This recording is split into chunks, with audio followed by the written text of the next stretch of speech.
जैसे कि पता है कि आरजेडी, कांग्रेस और कुछ क्षेत्रीय दलों का महागठबंधन बिहार में होने वाला है, लेकिन क्या लगता है कि आरजेडी और कांग्रेस के बीच में महागठबंधन नहीं होने वाला है? इसके पीछे बहुत से कारण है। चुनावी जीत की रणनीति, राजनीति की चुनौती या महत्वाकांक्षा की लड़ाई। बिहार विधानसभा चुनाव 2020 एक सब्जेक्ट है जिसमें आपको रिसर्च करना जरूरी है। हर कोई सिर्फ और सिर्फ मंत्री पद, सबसे ज्यादा सीट चुनाव लड़ने के लिए ही चुनाव में दौड़ रहा है। ये बिहार विधानसभा चुनाव का दुर्भाग्य भी हो सकता है। आप जिसको वोट देना चाहते हैं वो हार भी सकता है, और जिसे आप नहीं चाहते सत्ता की चाबी वो जीत भी सकता है। इसलिए बिहार विधानसभा चुनाव 2020 आरजेडी और कांग्रेस के बीच का महाकलेश अब महागठबंधन को कमजोर करते हुए नजर आ रहा है। बिहार विधानसभा चुनाव 2020 में चुनावी जीत, राजनीति की चुनौती और महत्वाकांक्षा की लड़ाई के साथ हम वापस आ गए हैं स्पेस के स्पेशल बुलेटिन में। नमस्कार। बिहार विधानसभा चुनाव का बिगुल बज चुका है। कांग्रेस के तरफ से हर वो बातें की जा रही है जिसमें सबसे ज्यादा सीट उनके खाता में जाए। आरजेडी सिर्फ वही बात सुनना चाहता है जो उसको भाए। उसके पास जो सीटें आनी चाहिए उससे कम आएगी तो वो चुनाव किसी भी तरह से किसी भी गठबंधन के साथ नहीं लड़ेगा। होना भी यही चाहिए कि यदि आप क्षेत्रीय दल में दबदबा रखते हैं और चाहते हैं कि बिहार की राजनीति में आपका कुछ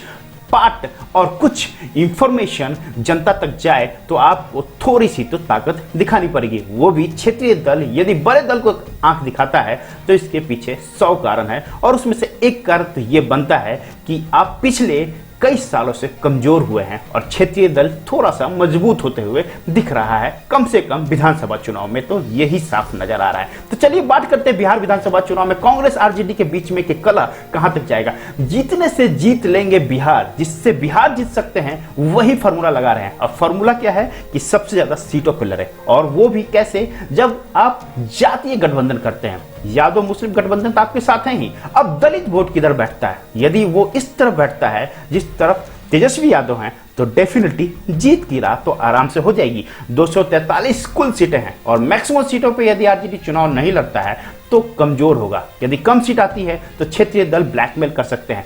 ज्यादा जीत आएगी तो अपनी और ही कुछ लोगों को रख के और सरकार में 5 साल तो आराम से भागीदारी बना सकते हैं।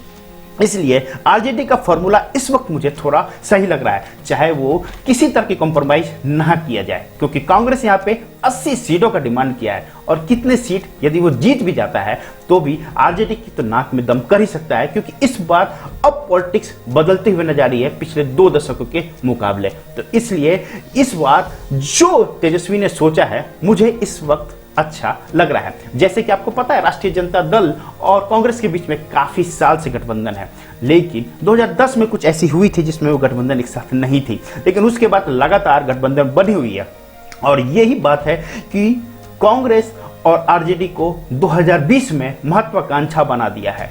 सीट की राजनीति शुरू हो चुकी है। यहाँ पे लोग मैक्सिमम सीटों पर चुनाव लड़ना चाहते हैं, मैक्सिमम चेहरे रखना चाहते हैं अपने पार्टी में, ताकि भागीदारी थोड़ी मजबूत बने। जैसे कि आपको पता है कि कांग्रेस की तरफ से 80 सीटों का डिमांड आया है। कांग्रेस ने ये साफ साफ कर दिया है कि हम 80 से कम सीटों पर चुनाव नहीं लड़ेंगे। क्षेत्रीय दलों का भी आपको दबदबा बनाए रखना है, तो क्षेत्रीय दलों का भी सपोर्ट कांग्रेस कर रहा है। आरजेडी ने साफ साफ कह दिया है कि हम 150 से 170 सीटों पर चुनाव लड़ेंगे, और बाकी सीटें आपको दे देते हैं, आप जिसको रखना है रखिए, जिसको हटाना है हटा सकते हैं।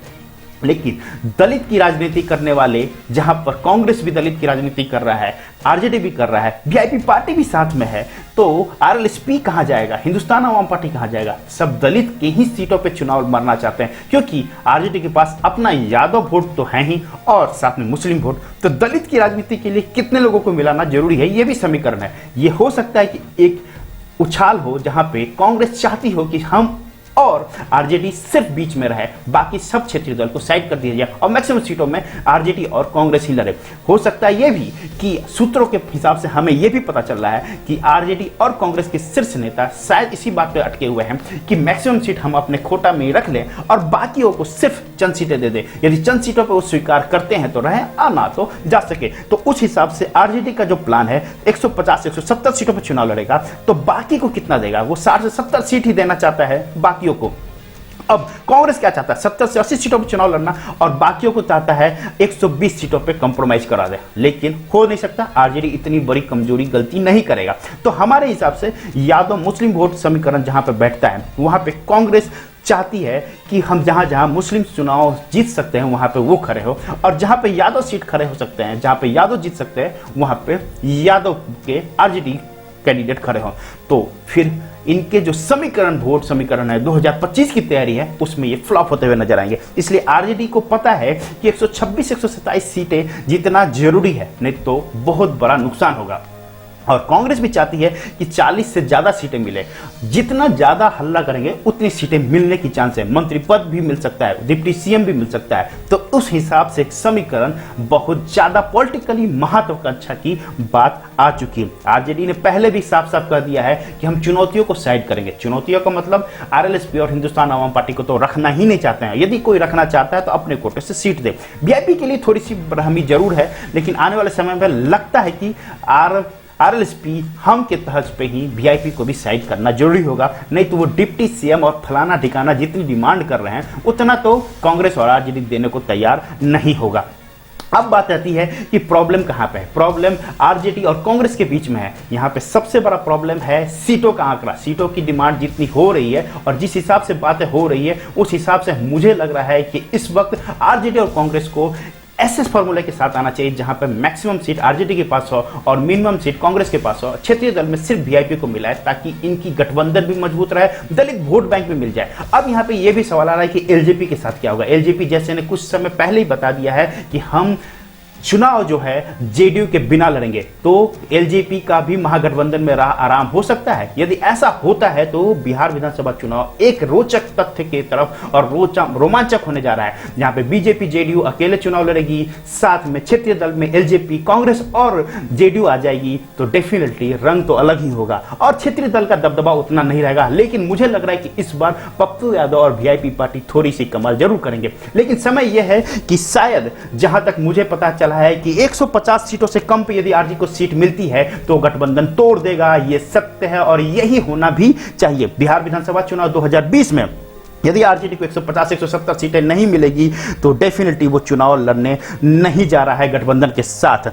और कांग्रेस का डिमांड है कि 120 सीटों पे आप चुनाव लड़िए बस, और बाकी सीटें गठबंधन के क्षेत्रीय दलों और कांग्रेस के बीच में बटेगा। तो ये तो नुकसान ही होगा कम से कम गठबंधन की नजरिए से। तो बिहार विधानसभा चुनाव 2020 में ये इस वक्त मुझे सही नहीं लग रहा है। कम से कम यदि 150 से कम सीटों पे आरजेडी लड़ती है तो उसको बहुत बड़ा नुकसान हो सकता है। दोस्तों, आप क्या चाहते हैं ये कमेंट बॉक्स में जरूर अपडेट कीजिएगा ताकि हमें ये समझ में आए कि जेडीयू और बीजेपी के बीच में रहते हुए आरजेडी और कांग्रेस किस लेवल पे आगे बढ़ता है, और जहां पर जरूरत है सीटों के समीकरण का वहां पे यदि कमजोर होगा तो डेफिनेटली दूसरे खेमे को मजबूती मिल सकती है।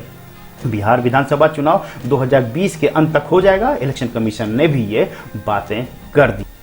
दोस्तों, ये वीडियो आपको कैसा लगा कमेंट बॉक्स में अपडेट कीजिएगा, लाइक कीजिए, शेयर कीजिए, सब्सक्राइब कीजिए, बेल आइकन को जरूर प्रेस कर लीजिएगा। हमारे तरफ से जो भी नए वीडियोस का नोटिफिकेशन आपको जरूर मिले। दोस्तों, मिलते हैं अगले किसी नए टॉपिक के साथ। तब तक के लिए वंदे मातरम।